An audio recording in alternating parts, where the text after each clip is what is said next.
Hey guys, Claire here, and in today's video, we're going to talk about all things Harry and Meghan. The Archwell Foundation recently celebrated Social Media Harms Remembrance Day. This Remembrance Day was designated in 2024 by the bipartisan resolution in the United States Senate to commemorate the lives of young people who've lost their lives due to online harm. The day was put forward by several members of Archwell's Parents Network. The Archwell Foundation recognizes the young people who have suffered harm on social media and commends the families and activists who are fighting for safer online spaces. And speaking of Archwell and its work with the Parents Network, remember Prince Harry did a fantastic speech at the Concordia last year, and he'll be back again this year.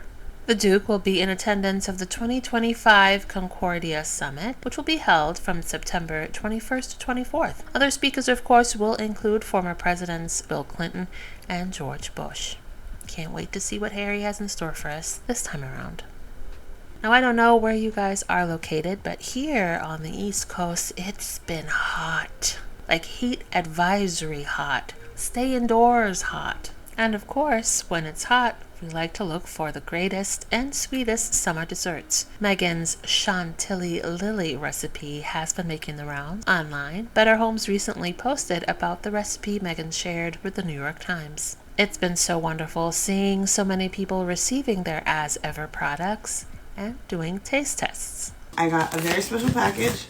This is my birthday present to myself. And when it first launched, I tried to get something and it sold out too fast. So I waited carefully. It says open with care. And then when you, oh my gosh, it's so pretty. Hold on, I gotta take a picture. Okay, so when you open it, it says enjoy from Meghan. Oh my gosh, I'm so excited. Love, love. Here is the paper, and we're gonna be very gentle because I'm saving like absolutely everything. Oh, and here she is. Okay, so hold on, I gotta sit down for a second. Oh, I'm so excited. We have tea, hibiscus tea, as ever. This one's my personal favorite because I drink peppermint tea all the time. So peppermint tea, flour sprinkles, and shortbread cookie mix with flour sprinkles. So I have 2 amounts of flour sprinkles. And I'm gonna make my cookies and drink my tea. And I just love Meghan and I love Harry and I love their family and will support them. And I'm very excited about As Ever. So thanks for letting me share. This was a wonderful welcome home and happy birthday to me.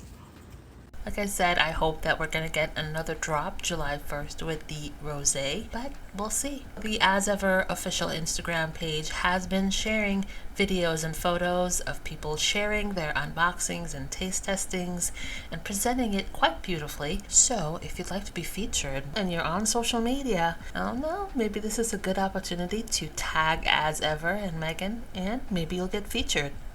Come with me while I make some As Ever wax candy. So for those of you who don't know, Meghan Sussex just did a second launch of her As Ever brand, all about jams, honeys, all that good stuff. And I'm sitting here impatiently waiting for my newest order to come in. So I thought, let's make some wax candy with her previous launch. If you haven't tried it, her raspberry jam, it's absolutely amazing. Yes, I'm biased because I love her, but it's still amazing either way. So I took some time to flavor the wax just because I know we're chewing on it. So I added some cotton candy flavoring just for extra fun. And then, of course, sprinkled luster dust. And then you can't have As Ever jam wax candy without using some flour sprinkles. I love her entire line and collection. I just think it's so much fun and it actually tastes good. And these turned out so cute. Like, look how cute these are.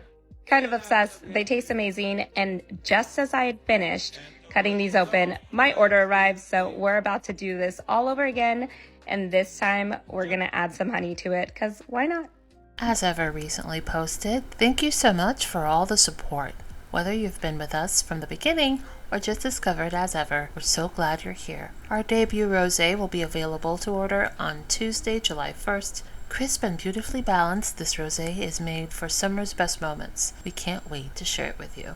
Now, I'm not a drinker, but I'll definitely be trying to get my hands on that rosé. Perhaps I can gift it to one of my family members or friends who are into wines. Prince Harry made a special surprise appearance in New York City. The Duke surprised attendees at the Nexus Global Summit. There, he opened up about his journey from duty to purpose. And then we started to meet a lot of parents who'd lost their kids to social media, majority through. And that's when it started to really make sense for us. And going back to your initial question, one of the pieces to why the digital world was so important to us is because my wife in 2018 was the most trolled person in the world. So there was a lived experience in that, but at no point did we suddenly think, okay, well, let's go on, let's take this industry on. But now we've created a fantastic platform through the Parents Network for parents all over the US and Canada and the UK as well, to be able to share their stories and share their lived experiences in the hope that less parents are affected by social media. We realized that quite some time ago. I think in today's world, it's quite easy to be able to abandon your values.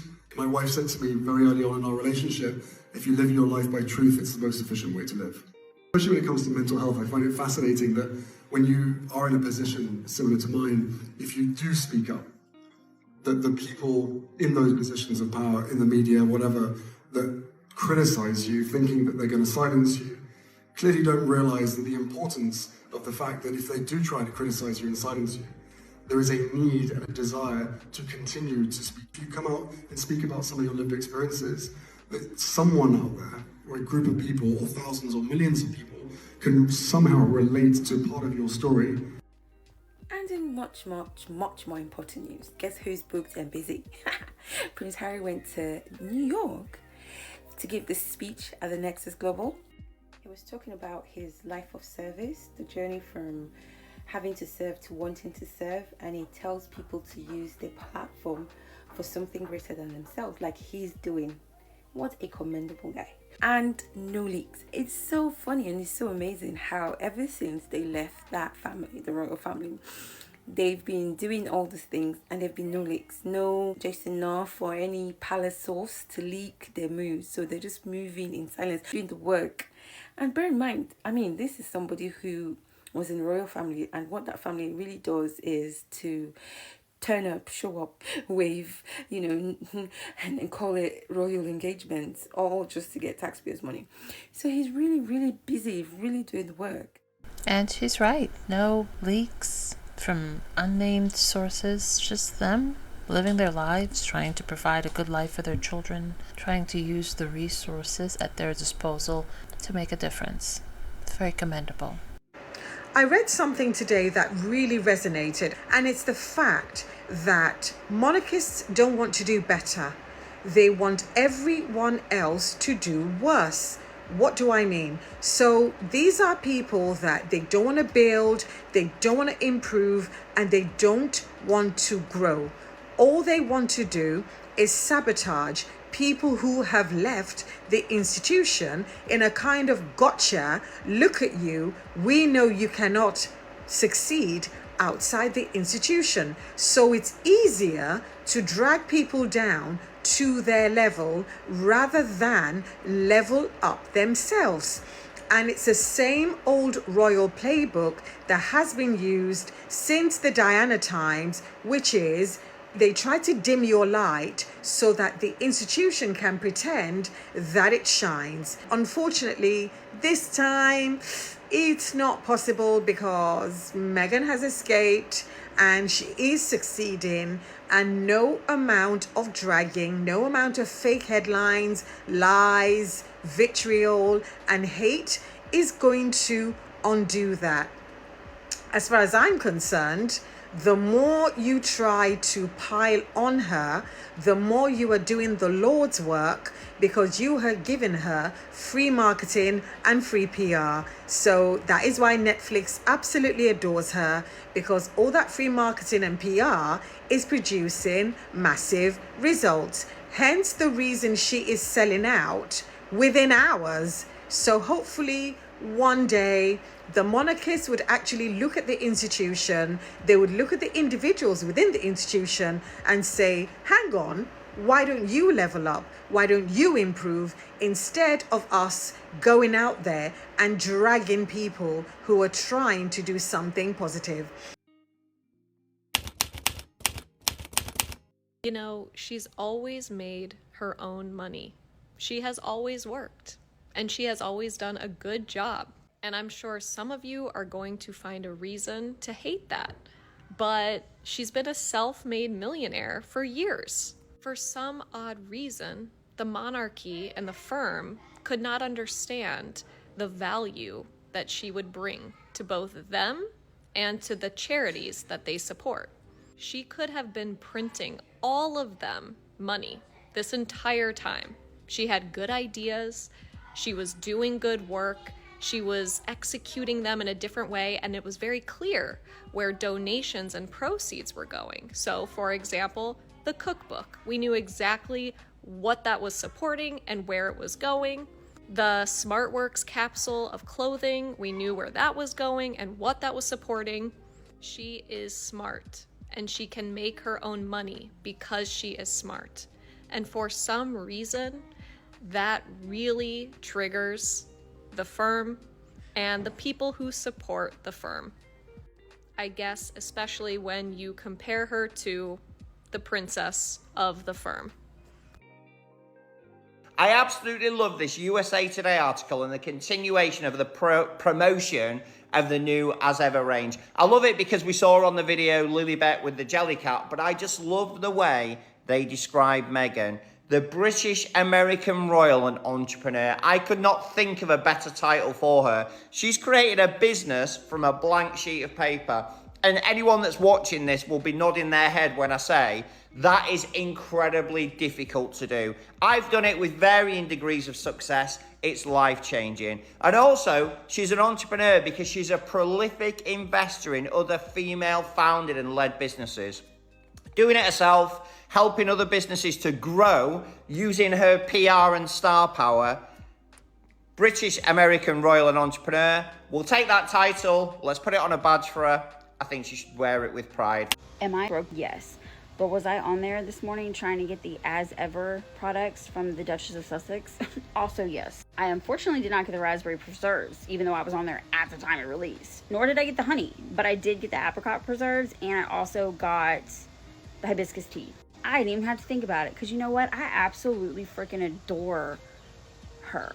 I don't care what anyone says. Meghan and Harry have that fairy tale love, and she is one down-to-earth, just like chill person. I bet she's a great mom too. And I don't know, all the hate that she gets, man, I just really be questioning if she was white, like white, would y'all be doing the same thing? Because at this point, I'm just convinced all y'all are just racist. About to pull a Chris Crocker with the leave Meghan alone. I personally cannot wait for my products to come in and to try them, because I just know they're going to make me feel fancy as hell, and they're going to taste amazing. Please have another release of the raspberry preserves soon. I have to try them. Okay, love you guys. Bye. This week I've seen a few fellas on social media coming to the same conclusion when it comes to this sort of forced hate about Meghan's mere existence. Well, the Meghan Markle hatred is like a white people thing, right? Because like there's absolutely nothing that woman has done to make any minority like actually hate her as much as all the white people that I see hating on her. Like, she's unrelatable. Since when is that offensive? Of course she's unrelatable. She's married to like Prince of a royal family. I don't relate to that. Doesn't mean that she's like someone or committing a crime. Like what really is the purpose of hating on Meghan Markle? She's got to be like the last person anyone should be worrying about with everything going on. Like, Meghan Markle? No. I just went down a Meghan Markle rabbit hole. I don't know how I got there, but I learned a lot. Let's talk about it. So I guess there's been like a lot of feedback about her Netflix special, With Love, Meghan. The feedback is that she lacks authenticity. Now, prior to me getting into that section of the rabbit hole with the Netflix specials, I had just watched clips of, I guess, this interview that she did. So maybe I'm biased, but I felt like she was very relatable. I felt like this is someone who just wants to live her life just as a regular person should, and who cares about what she does. Now, prior to that, I had watched, what started all of this was some random clip had popped up, and it was 11-year-old Meghan Markle. And 11-year-old Meghan Markle, it was some, she was on the news talking about how she wrote a letter that got the dish detergent company to change their ad so that it wasn't just exclusively mentioning women when it was mentioning washing dishes. It was making it, anybody can wash dishes because that's not just a woman's job, right? This was 11-year-old Meghan Markle. And this is my point. This girl was 11 years old and did something to make an impact. And then did this interview talking about the reason she did it was to make an impact.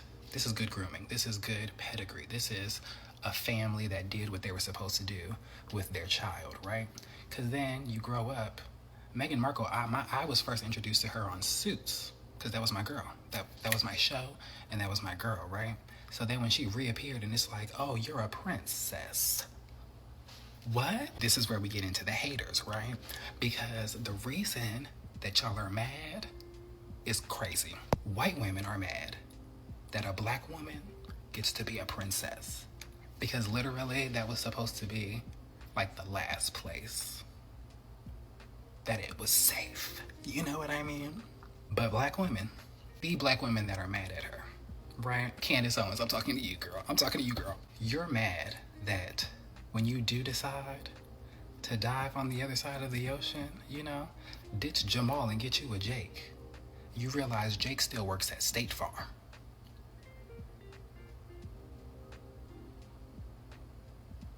So you're also mad that a black woman gets to be a princess, not realizing this is a planned child. A planned child. She was 11 years old and wrote Procter & Gamble to have them change their commercial because it was sexist at 11 years old. She then went on to become the first black princess just because she met some random white guy and fell in love. Carefully crafted and intentional. All right, so circling back to the show. What's the show called? With Love, Meghan. Because what is she doing? She's doing this show. And how is she doing it? With love, Meghan. What is she doing on the show? What is she doing on the show? She's simply doing her. With love, Meghan. And what are y'all doing? I'm not gonna do that. What are we doing? What are we doing? We're doing this. We're doing this. We're doing this. We're all up in her life. Meghan, what you doing? Girl, what you doing? Girl, what are you doing, girl? Get a life. You know what? Get yours. Get your life back. Get your life back. Get your life back. Get off the internet. Get off the internet and get your life back. And live your life with love. Period. So I'm watching With Love, Meghan, right? And I am screaming at the audacity of the British press to make us believe that Harry wants to go back to England. Because why? I am honestly in awe of their numbness because it doesn't make sense at all. They're over here trying to convince themselves that Harry wants to go back to England because, he has to come back into the royal folds. He has to apologize to his father and his brother. And no!